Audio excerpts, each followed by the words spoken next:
Assalamualaikum dan salam sejahtera. Saya Nazri Kaha. Ini agenda Awani. Sepanjang 2 hari ini, pakar kesihatan, penganalisis kesihatan, NGO dan juga pakar-pakar akademia berkumpul di Kuala Lumpur untuk membincangkan Kertas Putih Kesihatan, iaitu satu polisi dan juga dasar kesihatan awam negara bergerak ke hadapan apa yang kita pelajari sepanjang 2 tahun pandemik COVID-19 melanda negara. Pastinya kita melihat beberapa perkara yang timbul, sama ada yang baik ataupun yang kurang, perlu diberi perhatian. Apatah lagi negara memerlukan satu polisi yang jelas, bukan hanya tertumpu yang kita harapkan kepada Kementerian Kesihatan Malaysia semata-mata, tetapi pendekatan yang holistik, iaitu the whole government, the whole society, bagaimana kita bergerak ke hadapan. Mungkin isu COVID mula reda, tetapi mungkin pandemik yang lain akan muncul. Begitu juga bagaimana society kita yang hari ini semakin tidak ramai anak mereka. Mereka kahwin tetapi mereka tidak ada anak yang ramai, mungkin seorang. Tetapi bagaimana populasi yang kurang tetapi keluarga yang tua makin meningkat jumlahnya, ataupun the aging society, aging nation ini akan menjadi satu fenomena menjelang 2030, 2040. Jadi adakah negara sudah bersedia bagi penyakit yang tidak berjangkit? Dikatakan satu dari 5 populasi kita ada sekurang-kurangnya satu penyakit kronik seperti darah tinggi ataupun penyakit kencing manis. Apakah ini satu perkara yang serius? Begitu juga bergerak ke hadapan pendidikan mental, kesihatan mental. Adakah apa yang kita lalui sepanjang 2 tahun ini, orang hilang kerja, anak-anak tidak ke sekolah, masyarakat semakin murung, depresi dan sebagainya akibat tekanan sosial dan juga tekanan ekonomi. Adakah kita ada solusi selain apa yang kita mahukan masyarakat lebih sihat dan sebagainya? Jadi untuk melihat perkara ini, Azrul Muhammad Khalib di sebelah kiri saya, pertama kali dapat secara fizikal selama 2-3 tahun ini, Ketua Eksekutif Pusat Galen. Mungkin Azrul sempat berpartisipasi sepanjang 2 hari untuk Kertas Putih Kesihatan ini. Apa yang boleh Azrul katakan? Adakah ini is timely ataupun bagaimana?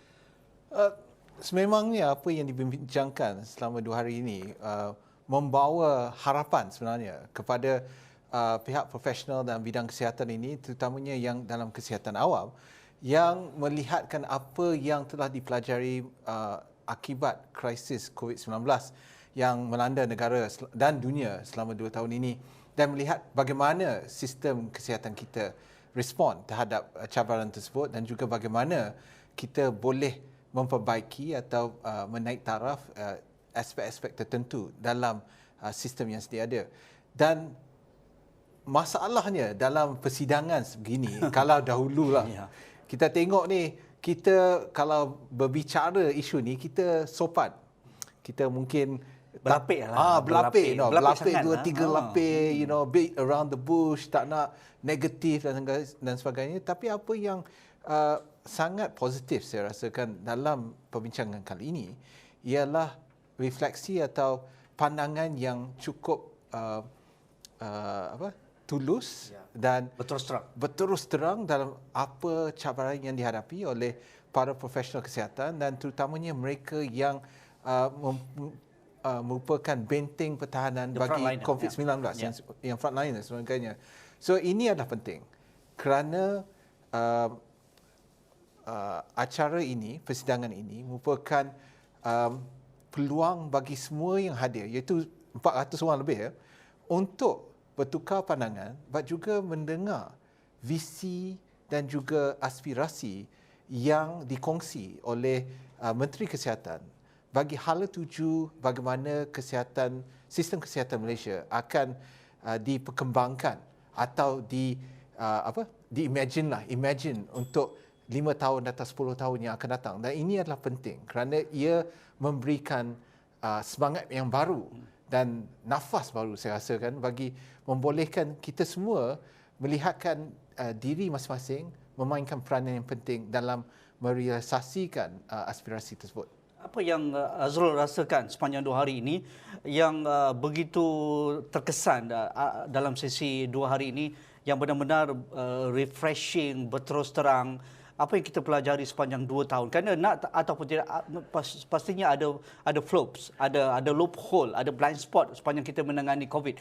Pada awal-awal tu kita agak meraba-raba juga apabila isu infectious begitu pantas, ramai sekali yang terkorban, orang muda, bukan hanya di kalangan yang memegang komorbiditi sahaja, tetapi anak-anak muda pun terkorban akibat COVID-19. Tetapi dalam sisi adakah ini diangkat juga? Kerana ini merupakan refleksi juga untuk bergerak ke hadapan. Benar, benar. Sebelum terjadinya krisis COVID-19 kan, kita boleh lihat balik apa yang telah dikatakan oleh Auditor General dalam laporannya pada tahun 2019 yang menyatakan sistem kesihatan yang kita ada sedia ada ni dilihat sebagai overburden, underinvested dan juga tidak berkeupayaan untuk memberikan perkhidmatan yang terbaik dengan keupayaan yang sedia ada. So memang kita tahu sebelum COVID-19 ini adalah hakikat sebenarnya yang kita lihat di klinik kita, hospital, di kalangan klinik community dan juga di kalangan doktor, jururawat dan sebagainya. Dan ini adalah hakikat sebelum COVID-19. Apabila COVID-19 melanda, kita memperlihatkan satu sinergi keupayaan untuk respon yang begitu luar biasa. Dan sememangnya kita kini boleh berbangga kerana kalau dibandingkan dengan negara lain, mungkin Malaysia telah respon dengan begitu baik dan juga dapat berupaya untuk menyelamat begitu ramai nyawa dengan kemudahan yang sedia ada, walaupun sedikit.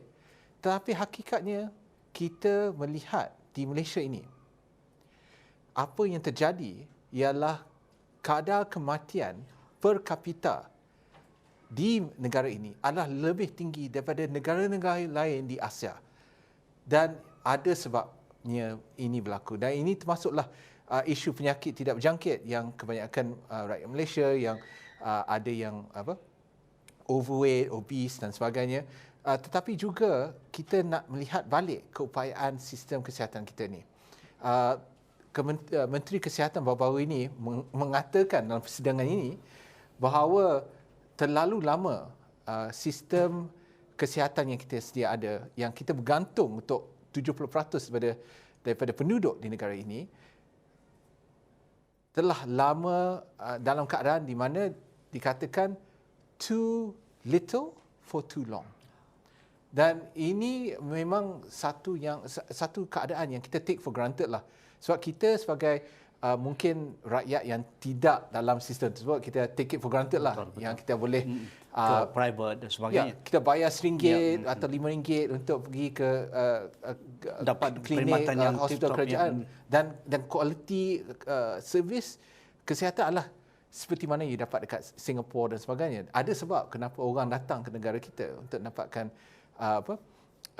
perkhidmatan kesihatan.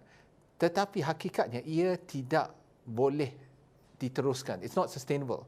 Kita perlu cari jalan lain untuk memastikan sistem yang kita ada ini boleh diteruskan untuk jangka hayat yang mungkin 10 atau 20 tahun yang akan datang. Nah, masalah yang sekarang ialah COVID-19 menunjukkan batasan keupayaan personel, kaki tangan dan juga infrastruktur yang kita ada hari ini yang boleh dikatakan tidak fit for purpose or future proof untuk cabaran-cabaran yang akan datang. Mungkin alhamdulillah untuk COVID-19 kita berupaya untuk respon begini, tapi kita perlu fikir untuk the next pandemic.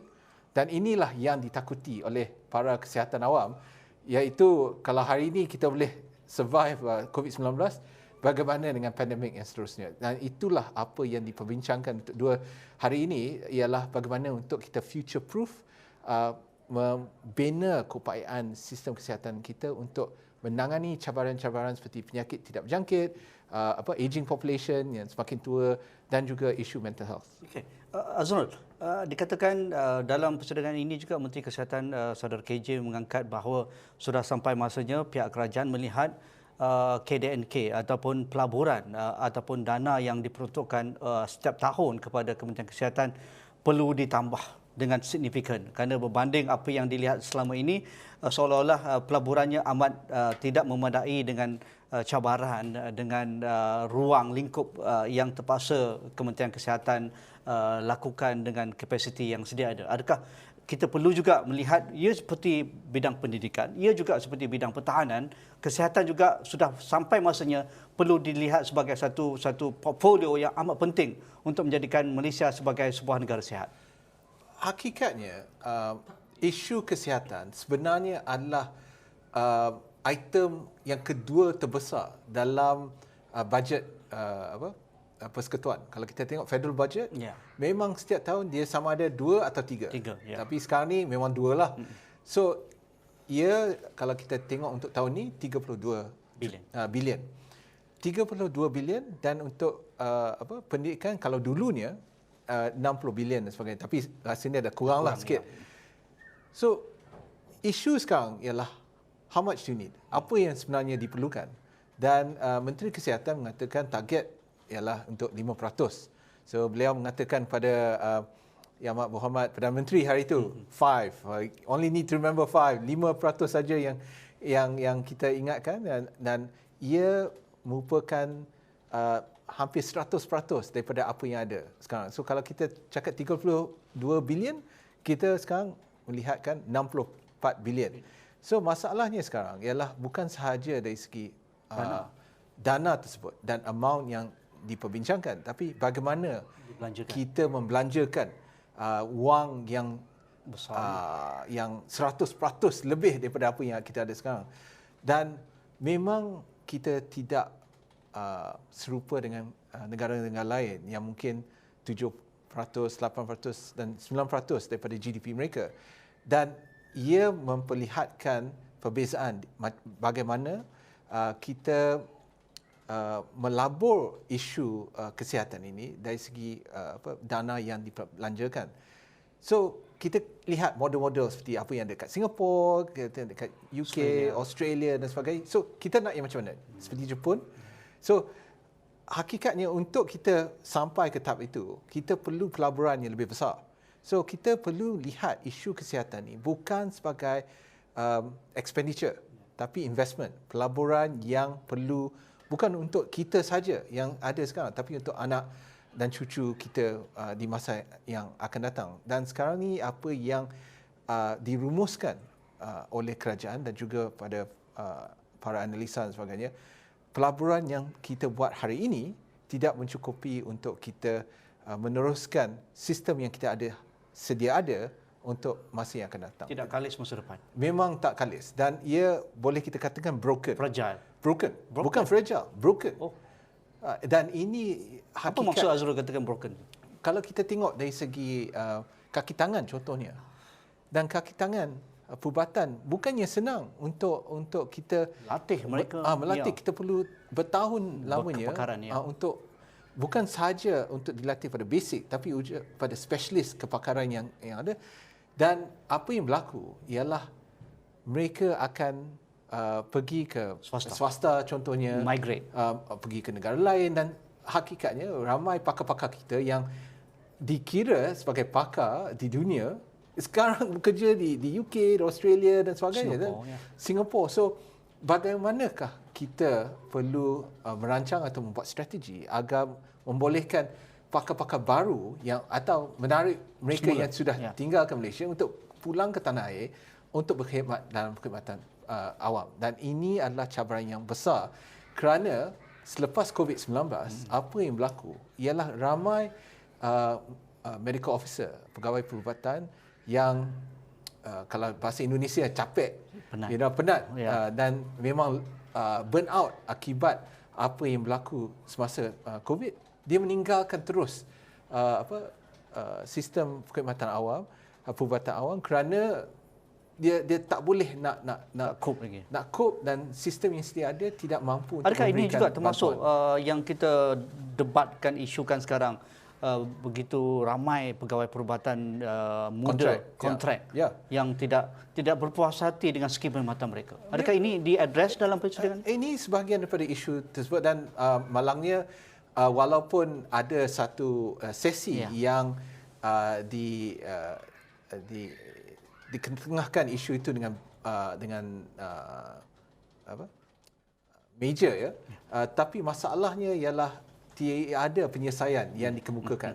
So hakikatnya kalau kita nak membelanjakan isu, nak membelanjakan dana untuk mengatasi isu kontrak doktor ni, mungkin kita belanja 1.6 bilion ringgit untuk absorb mereka ni, menyerap mereka daripada kontrak ini kepada kekal. So sekarang ni kalau kita tengok jumlah dana yang sedia ada 32 bilion.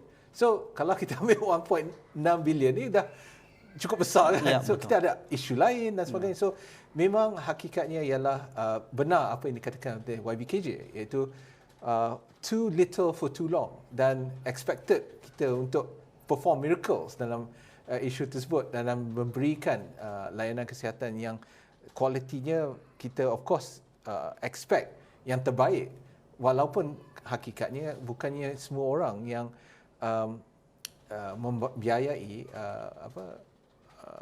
kos yang sepatutnya dalam mendapatkan layanan kesihatan itu. Saya membangkitkan isu bahawa populasi Malaysia ni sebenarnya 70% daripadanya akses kepada sistem perubatan awam. Tapi bilangan mereka yang membayar cukai contohnya hanya 18% daripada bilangan mereka yang bekerja. So bagaimana kita nak sustain ni? Duit nak datang dari mana? So kita perlu cari cara baru, kaedah baru untuk bring in new money untuk memastikan kemandirian sistem perubatan kita yang sedia ada. Sebab kita terlalu take it for granted lah. Duit rakyat. Tapi betul, yang membayar cukai berapa persen saja.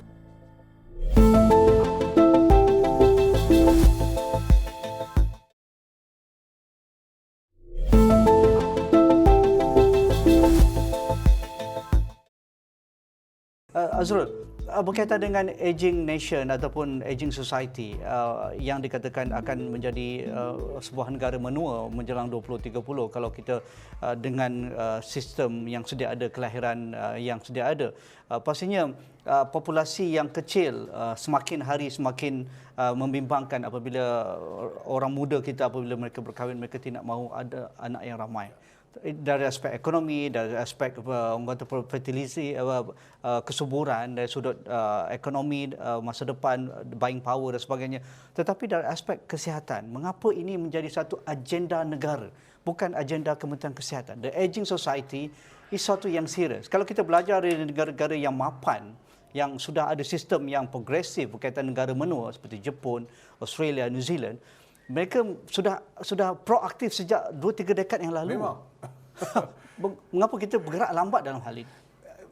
Masalahnya ialah isu penuaan ni atau aging population ni sebenarnya bukan agenda nasional. Betul. Satu dunia hadapi. Satu dunia, tapi kalau kita tengok di Malaysia, ia masih belum lagi agenda nasional. Dan ini adalah isu, saya boleh katakan sebagai national security lah. Sebab by 2030 dikatakan mungkin kita dah 20% daripada populasi ni akan lebih daripada 60 tahun. Dan ini adalah isu yang cukup besar. Kerana dengan jangka hayat yang semakin panjang disebabkan sistem kesihatan kita yang cukup baik, kalau orang yang kalau dahulunya jangka hayat sampai maybe 65, 70, 68, 70 dan sebagainya. Sekarang ni dah jadi kebiasaan untuk hidup sampai 80-an, 95 dan sebagainya. So, masalah sekarang ialah bagaimana kita boleh memastikan mereka yang terdiri daripada golongan yang super senior lah, saya kata super senior ini dapat hidup dengan kualiti kehidupan yang sepatutnya bermaruah betul, dan juga berkualiti, dan yang paling penting ialah apabila mereka perlukan perkhidmatan kesihatan ia mampu diberikan. Dan kalau kita lihat dari segi kos, perbezaan antara mereka yang super senior ni, kos perubatan dengan mereka yang mungkin 30-an, 40-an dan sebagainya adalah 6 hingga 7 kali ganda lebih tinggi. So hakikatnya kita memang kena dari segi pragmatik lah, kita kena bayar lebih. So bagaimana kita nak pastikan kita ada kecukupan dana dan juga mampu untuk memastikan dia orang tidak dikecualikan atau tidak left behind lah. Takkan nak gantung pada EPF, pada SOKSO dan sebagainya. So sekarang ni kalau di negara seperti Jepun contohnya, you ada skim di mana apabila anda menjangkaui umur 41 tahun, anda mula menyumbang pada dana besar yang merupakan age population punya skim lah. Di mana for the next 20 years atau 30 years ni, anda akan terus menyumbang dan dana tersebut tu akan menyumbang kepada memastikan aged care, home care, peralatan, alat perubatan, ubat-ubatan dan sebagainya mampu diberikan kepada anda sebagai super senior citizen. Masalah di Malaysia ialah kita sekarang ni terlalu bergantung pada satu perkhidmatan swasta untuk memberikan home care, mungkin mereka datang ke rumah orang tua-tua atau rumah orang tua-tua dan sebagainya. Tapi yang paling bergantunglah dari segi cara Malaysia dan juga Asia lah dari segi isu penuaan ni ialah dia bergantung pada keluarga. Keluarga, anak, cucu dan sebagainya membantu untuk menjaga mereka yang dah tua ni, macam nenek, atuk dan sebagainya. So ini memang satu situasi yang tidak sustainable. Memang tidak boleh atau tidak mampu oleh golongan kita yang ada sekarang ni, yang hidup dengan kualiti yang kehidupan kos yang tinggi, juga untuk menampung mereka. Ibu bapa ni. Ibu bapa, walaupun kalau kita dari segi agama kita, budaya kita, agama dan budaya, tapi ada realitinya mereka tidak mampu. So sekarang ni nak cakap apalah, memang kesian. Sebab terdapat situasi di mana orang-orang tua ditinggalkan di hospital oleh anak-anak mereka. Biarkan. Biar aja.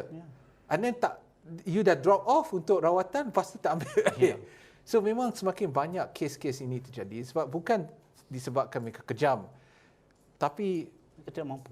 Keadaan kehidupan yang lebih tertekan sekarang ni, terutama lepas COVID-19 ni, memang menyebabkan ada yang mengambil tindakan yang terdesak seperti ini. So apa yang kita perlu lihat dari sistem perubatan dan sistem kesihatan yang kita ada sekarang ni ialah kita perlu merancang dan melabur, invest. Melabur. Perkataannya betul. Dalam isu penuaan ni. Contohnya kita berdua ini, walaupun mungkin belum senior. Sikit lagi, spesifik lagi. Takkanlah, jauh lagi. So mungkin jauh lagi dari segi senior ni. Tapi kita perlu merancang sekarang. Dan yang paling pentingnya ialah kita melabur untuk masa depan, di mana kita akan memerlukan servis kesihatan, layanan kesihatan, perlu home aid, mungkin perlu bantuan dari segi socio-ekonomik dan sebagainya. Dan tak jatuh miskin tegar. Kalau tidak, tak mampu kita bekerja. Okey, Azrul, berkaitan dengan negara menua ini, apa polisi yang terbaik? Kerana kalau kita hanya melihat polisi Kementerian Kesihatan, itu memberikan perkhidmatan kesihatan. Tetapi dari sudut social protection, itu melibatkan kementerian lain. Dari sudut dana, pastinya Kementerian Kewangan. Pastinya dari sudut pengangkutan misalnya, Kementerian Pengangkutan perlu mengambil peranan dalam hal ini. Adakah kita pasca persidangan ini perlu dilihat dari semua, tidak perlu silo dalam hal ini? Ini agenda nasional. Memang saya setuju dengan anda, di mana kalau kita lihat isu ini memang patutnya agenda nasional. Tapi hakikatnya ia belum lagi menjadi agenda nasional. Dan kalau kita tengok isu ini, ia berpecah ya. Tanggungjawabnya adalah di kalangan 2-3 kementerian. Kalau kita tengok jalan raya pun, kita tidak memikirkan yang akan menggunakan jalan pavement dan sebagainya, mungkin orang tua. Dan hakikatnya di Malaysia ni, kalau kita lihat jalan raya dan juga pavement ni memang tak sesuai untuk orang yang OKU dan orang yang berumur atau orang tua dan sebagainya. So kita boleh cakap kita take whole of society approach, tapi sebenarnya realitinya ia adalah tanggungjawab kementerian tertentu. mungkin wanita, keluarga dan masyarakat, Kementerian Kesihatan tengok aspek ini, Kementerian Perumahan tengok aspek ini. Tapi yang pentingnya ialah kita duduk bersama dan melihat bagaimana kita boleh mengatasi isu-isu atau cabaran-cabaran yang dihadapi oleh super senior dan senior citizen ni, dan mengatasinya melalui solusi yang dirancang bersama. Sekarang ni masing-masing buat kerja sendiri. So itu yang menjadikan memang kalau kita tengok dari assessment penilaian Malaysia sebagai negara yang sudah sedia untuk aging population ni, penilaian yang dibuat mendapati bahawa Malaysia ini gagal dari segi penyediaan untuk aging population yang lebih tinggi, iaitu pada tahun 2030. So ini adalah satu, saya memang ambil berat isu perlunya kita melihat ini sebagai agenda nasional, kerana ramai antara kita ni yang dah mencapai usia tu. Betul.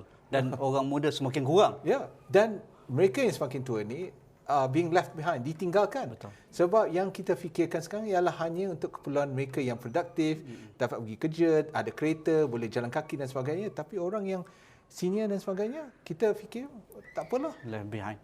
Okey, kita tunggu survei ataupun analisis terkini dari Pusat Galen tentang hal ini dan boleh kita kongsikan di Sarawak ni. Kami akan memberikan satu exposure yang eksklusif dan juga holistik untuk hal berkaitan dengan aging population. Terima kasih Azrul Muhammad Khalib, Ketua Eksekutif Pusat Galen.